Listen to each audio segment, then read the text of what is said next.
Сайн байцгаана уу хүүхдүүдээ. Өнөөдрийн хичээл эхлэхэд бэлэн боллоо. За өнөөдрийн хичээлийн сэдэв олон гишүүн өгүүлбэртэй угсарсан нийлмэл өгүүлбэрийн онцлог сэдэвтэй байна. За өнөөдрийн хичээл олон гишүүн өгүүлбэр гэж юу юм? Өгүүлбэрийн ямар хэв шинжүүд байдаг талаар тэдгээрийн онцлогийг бүгдээрээ үзэх юм аа. За нийлмэл өгүүлбэр нь дараах 4 хэв шинжтэй байдаг. За нэгдүгээр хэв шинж буюу А, Б өгүүлбэр зэрэгцэж оршино. За жишээ алтан нар цонхны нөхөр өдөр бүр шагааж ариун агаар салхивчийн дундор цаг бүр үлээн гэж байна тий. Хоёр өгүүлбэр А, Б хоёр өгүүлбэр хоорондоо зэрэгц харьцаатай байгаа бол хоёрдугаар өгүүлбэр буюу Б өгүүлбэр А өгүүлбэрээ угсарсан нийлмэл өгүүлбэр байдаг.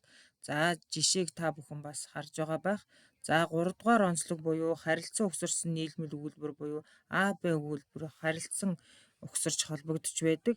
За 4-р хэв шинж буюу А, Б гэсэн хоёр өгүүлбэр за хөндлөнгийн оруулбар буюу гээт холбох үгээр бас холбоо үгээр холбогдож байдаг. За жишээ нь ламбуга бяцхан байзнаарай гэж хүүхэн дуу алдав бас гээ холбох хэрэглүүрээ холбогдсон байгааг та бүхэн ажиглаж байна. За нийлмэл өгүүлбэр нь 3 ба түүнээс дээш хэсэгтэй байвал ерөнхий шинжээр нь олон гишүүн төв буюу төвтэй гэж үздэг. Энэ тохиолдолд дээр дурдсан үндсэн 4 төрлийн нийлмэл өгүүлбэрүүд янз янзын байрлал холбоо хосолж холимог буюу дэлгэрэнгүй бүтцийг үүсгэдэг байна. За эндээс олон гишүүн өгүүлбэртэй угсарсан нийлмэл өгүүлбэр, холимог нийлмэл өгүүлбэр гэсэн завсрын шинжтэй өгүүлбэрүүд бол үүсдэг байх нэ. За олон гишүүн өгүүлбэртэй угсарсан нийлмэл өгүүлбэрийн бүтц нь мэдээж арын өгүүлбэр бол голлож захирсан шинжтэй байдаг. За арын өгүүлбэрт байгаа өмнөх өгүүлбэр бол өмнөх өгүүлбэрийн хувьд гол өгүүлбэр болж бас болдог. За гол өгүүлбэрийн урталт байгаа дараагийн өгүүлбэрийн хувьд бол гишүүн өгүүлбэр байдаг. Гишүүн өгүүлбэрийн урталт байгаа өгүүлбэр бол захирагдсан өгүүлбэр байдаг. За олон гишүүн өгүүлбэртэй угсарсан нийлмэл өгүүлбэрийн А онцлог 1-р онцлог шинж байна.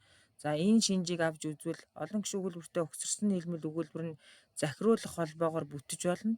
Ийм өгүүлбэр нь хил талаас шугамн дараалалд орж хойноос угсарч байрласан байдаг.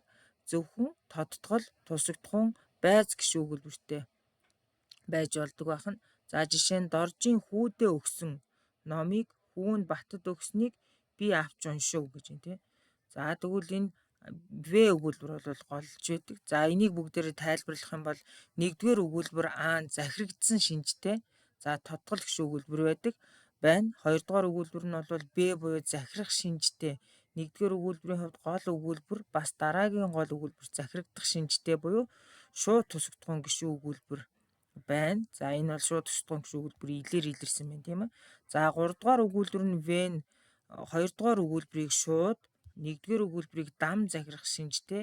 За гол өгүүлбэр байдаг байна. За өөрөөр хэлбэл дээрх өгүүлбэр нь тодтгол болон шууд тусагдхуун гишүүн өгүүлбэртэй тул олон гишүүн өгүүлбэртэй угсарсан нийлмэл өгүүлбэр байна гэдгийг бид нар тодорхойлж болох нь. За 2-дугаар хэв шинж буюу өгүүлбэрүүд нь шууд ба шууд бусаар холбогдсон багтаасан мэт бүтэц харьцаа үүсгдэг. Өөрөөр хэлбэл гишүүн өгүүлбэр нь гол өгүүлбэрийн бүтцэд багтсан байж болдог. За жишээ нь би тэр сайхан Улаанбаатар хотыг чинь үзэгсэн гэж боддог байна гэж юм тий. За тэгэхээр тэр сайхан Улаанбаатар хотыг чинь үзэгсэн гэж А өгүүлбэр. Тэгээ би бодож байна гэсэн хоёр өгүүлбэрээр одоо юу яаж байна? Хоёр өгүүлбэр бол задарж байна. Тэгвэл гишүүн өгүүлбэр нь А өгүүлбэр нь шууд тусагдхуун гишүүн өгүүлбэр болно. Би бодож байна гэсэн үлийн эзэн ба үлийн дунд багтан одоо байрласан байна гэдгийг энэ жишээнээс харж болох нь байна. За 3-дугаар шинж буюу олон гишүүн өгүүлбэрүүд нь ижил хэлбэрээр гол өгүүлбэртэй холбогдож өөр хоорондоо зэрэгцэн холбоонд байж болдог. За энэ бол зэрэгцэн олон тодтгол гишүүн өгүүлбэртэй жишээг авч үзье.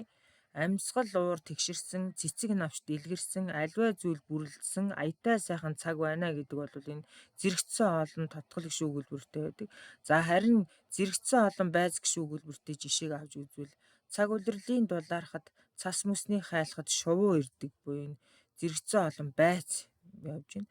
За тайлбарыг уншвал гишүүн өгүүлбэрүүдийн өгүүл хүний хэлбэрчлэлтийг улаанаар тодорхойлсныг та бүхэн маш сайн ажиглаарай.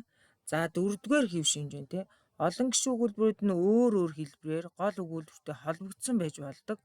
За жишээлбэл бараг харанхуй болохын үед өнөөх айлын зүүн хамар дээр гарч ирвэл аймаг явсан машин ирчихсэн байлаа. За хоёрдугаар жишээ хэрв багш түүнийг солгой гараараа бичгийг зөвшөөрвөл тэрээр багшийн самбарт бичсэн эсвэл хичээнгүй бичгийн дэвтэрт байгаа баруун гарын бичгийн солгой гараараа дуурайлган бичдэг байв гэж байна тийм ээ. За тэгэл дээрх өгүүлбэр нь өөр өөр хэлбэрээр гол өгүүлбэртэйгээ бас холбогдсон байна тийм ээ. Гишүүн өгүүлбэрүүдийн өгүүлбэн хэлбэрчлэлтийг улаанаар тодруулсныг та бүхэн бас хэлбэрчлэлтийг маш сайн ажиглаарай. За өнөөдрийн хичээл дуслаа. Анхааран сонссон та бүхэндээ баярлалаа.